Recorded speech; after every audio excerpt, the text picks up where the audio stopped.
Few would argue with water's life-giving properties, but for Meru's Laria mwonyo community, meaning salt, it goes beyond that. Out of the hard rock that characterizes the terrain, gushes the life-giving element, and as a folklore would have it, gifted to them by the giver of life himself.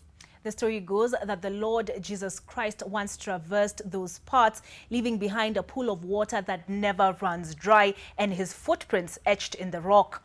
And a few meters from which, gushing out of the hard rock, water they're convinced possesses healing properties.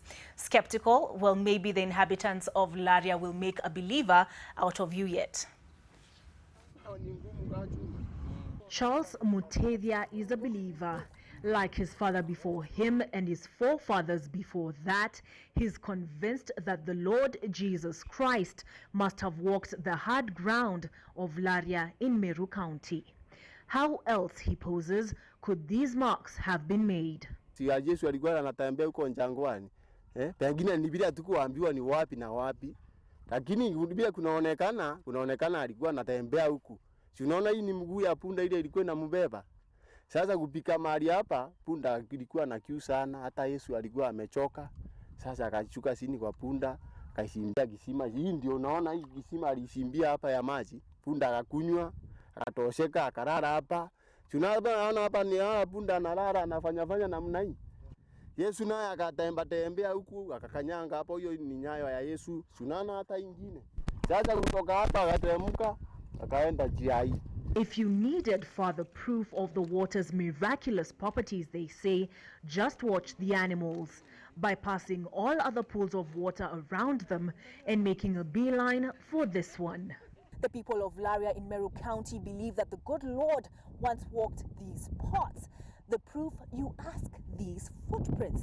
They believe that Jesus Christ, tired and thirsty, slid down the slippery rock before going on to dig up a well. And that is why they're convinced these waters never dry up, no matter how hot and dry it gets. And just behind us, that way, is another miracle.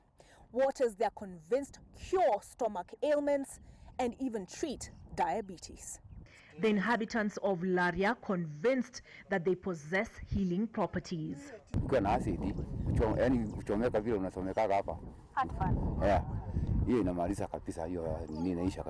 The legend of these waters has spread as far as to serve as a tourist attraction and a source of revenue for the locals. Ironically, the area residents now want the county government to address the health concerns that come with sharing the spout with livestock and their excrement.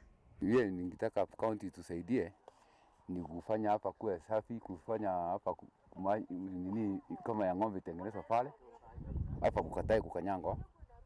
Sasa alafu kuwe na watu ambao wa kuchunga. Sasa hapa tutafurahi. This theory, it's not proven, so you have to do a further research to prove this theory. Olive Barrows, NTV.